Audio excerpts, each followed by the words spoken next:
वैकुंठ का शाब्दिक अर्थ है जहां कुंठा न हो। कुंठा यानी निष्क्रियता, अकर्मण्यता, निराशा, हताशा, आलस्य और दरिद्रता।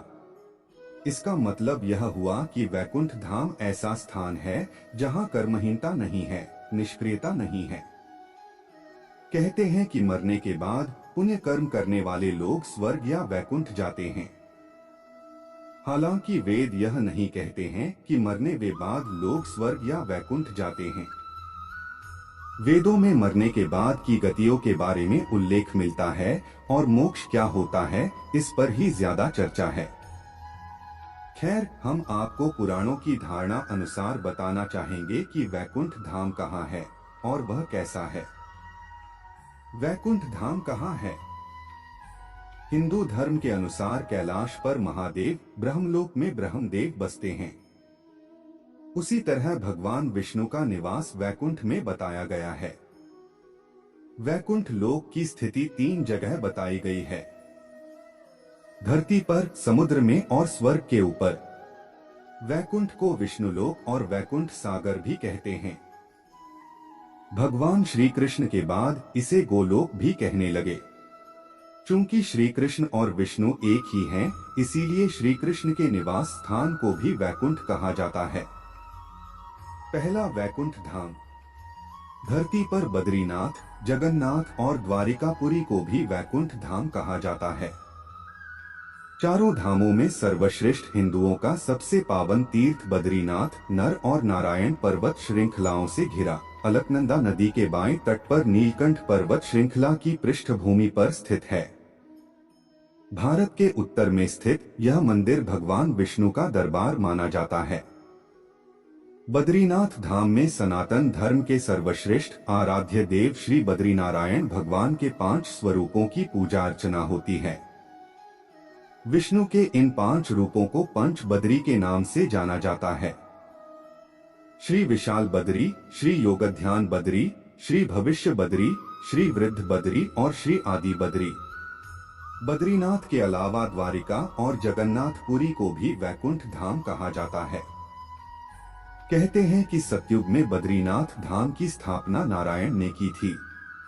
त्रेतायुग में रामेश्वरम की स्थापना स्वयं भगवान श्री राम ने की थी। द्वापर युग में द्वारिका धाम की स्थापना योगीश्वर श्री कृष्ण ने की और कलयुग में जगन्नाथ धाम को ही वैकुंठ कहा जाता है। पुराणों में धरती के वैकुंठ के नाम से अंकित जगन्नाथपुरी का मंदिर समस्त दुनिया में प्रसिद्ध है। ब्रह्मा और स्कंद पुराण के अनुसार पुरी में भगवान विष्णु ने पुरुषोत्तम नीलमाधव के रूप में अवतार लिया था। दूसरा वैकुंठ धाम। दूसरे वैकुंठ की स्थिति धरती के बाहर बताई गई है। इसे ब्रह्मांड से बाहर और तीनों लोकों से ऊपर बताया गया है। यह धाम दिखाई देने वाली प्रकृति से 3 गुना बड़ा है। इसकी देखरेख के लिए भगवान के 96 करोड़ पार्षद तैनात हैं। हमारी प्रकृति से मुक्त होने वाली हर जीवात्मा इसी परमधाम में शंख, चक्र, गदा और पद्म के साथ प्रविष्ट होती है। वहां से वह जीवात्मा फिर कभी भी वापस नहीं होती। यहाँ श्री विष्णु अपनी 4 पटरानियों श्रीदेवी, भूदेवी, नीला और महालक्ष्मी के साथ निवास करते हैं। इसी वैकुंठ के बारे में कहा जाता है कि मरने के बाद विष्णु भक्त पुण्यात्मा यहाँ पहुँच जाती है। पुराणों के अनुसार इस वैकुंठ की स्थिति हमारे ब्रह्मांड के परे है। जीवात्मा जब उस वैकुंठ की यात्रा करती है तो उसको विदा देने के लिए मार्ग में समय के देवता, प्रहर के देवता, दिवस के देवता, रात्रि के देवता, दिन के देवता, ग्रहों के देवता, नक्षत्रों के देवता, माह के देवता, मौसम के देवता, पक्ष के देवता, उत्तरायण के देवता, दक्षिणायन के देवता, सभी तलों, अतल, सुतर, पाताल आदि के देवता, सभी 33 कोटि के देवता पहले उसे पुनः किसी योनि में धकेलने का प्रयास करते हैं या वैकुंठ जाने देने से रोकते हैं। लेकिन जो जीवात्मा प्रभु श्री विष्णु की शरणागति होता है उसको ये सभी एकपाद विभूति के अंतिम सीमा तक जाते हैं और त्रिपाद विभूति के बाहर प्रवाहित होने वाली विरजा नदी के तट पर छोड़ देते हैं।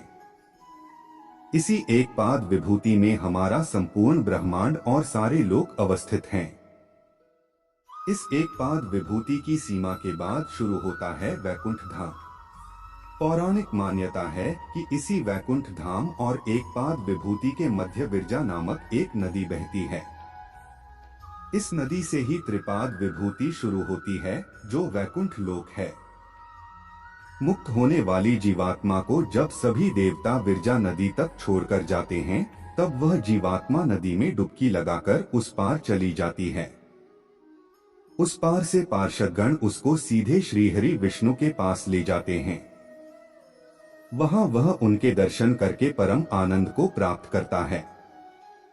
इस प्रकार त्रिपाद विभूति में ही वह जीवात्मा सदा के लिए स्थापित हो जाती है। पुराणों में इस वैकुंठ धाम का बड़ा ही रोचक चित्रण किया गया है। हे अर्जुन, अव्यक्त अक्षर इस नाम से कहा गया है। उसी अक्षर नामक अव्यक्त भाव को परमति कहते हैं तथा जिस सनातन अव्यक्त भाव को प्राप्त होकर मनुष्य वापस नहीं आते, वह मेरा परम धाम है। तीसरा वैकुंठ धाम। भगवान श्री कृष्ण ने द्वारिका के बाद एक और नगर बसाया था जिसे वैकुंठ कहा जाता था। कुछ इतिहासकारों के मुताबिक अरावली की पहाड़ी श्रृंखला पर कहीं वैकुंठ धाम बसाया गया था, जहां इंसान नहीं, सिर्फ साधक ही रहते थे।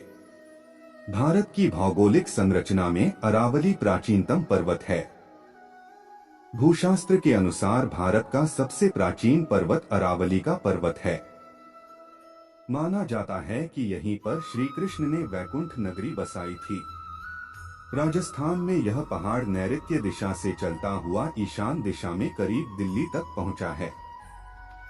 अरावली उत्तर भारतीय पर्वतमाला है। राजस्थान राज्य के पूर्वोत्तर क्षेत्र से गुजरती 560 किलोमीटर लंबी इस पर्वतमाला की कुछ चट्टानी पहाड़ियां दिल्ली के दक्षिण हिस्से तक चली गई हैं। अगर गुजरात के किनारे अर्बुद या माउंट आबू का पहाड़ उसका एक सिरा है, तो दिल्ली के पास की छोटी छोटी पहाड़ियां धीरज दूसरा सिरा। वैकुंठ और परमधाम में अंतर। परमधाम कहते हैं कि परमधाम में जाने के बाद जीवात्मा सदा के लिए जीवन और मरण के चक्र से मुक्त हो जाती है। यह धाम सबसे ऊपर अर्थात सर्वोच्च है।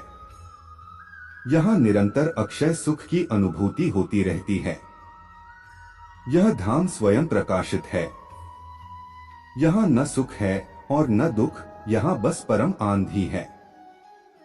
वैकुंठ धाम। मान्यता है कि इस धाम में जीवात्मा कुछ काल के लिए आनंद और सुख को प्राप्त करती है, लेकिन सुख भोगने के बाद उसे पुनः मृत्युलोक में आना होता है। इस स्थान को स्वर्ग से ऊपर बताया गया है। वैकुंठ के ऊपर कैलाश पर्वत है। वैकुंठ को सूर्य और चंद्र प्रकाशित करते हैं। यहाँ गौर करें तो यह विष्णु का बद्रीनाथ धाम हो सकता है।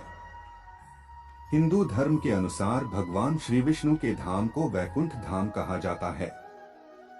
आपने 4 धामों के नाम तो सुने ही होंगे, बद्रीनाथ, द्वारिका, जगन्नाथ और रामेश्वरम। इसमें से बद्रीनाथ धाम भगवान विष्णु का धाम है।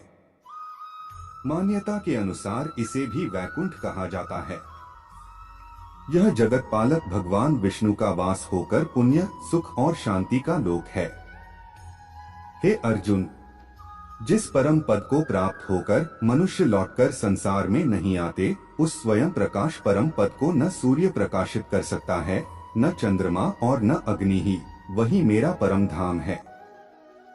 हे अर्जुन, ब्रह्मलोक सहित सभी लोग पुनरावर्ती हैं, परंतु हे कुंती पुत्र, मुझको प्राप्त होकर पुनर्जन्म नहीं होता, क्योंकि मैं कालातीत हूँ और ये सब ब्रह्मादि के लोक काल द्वारा सीमित होने से अनित्य हैं।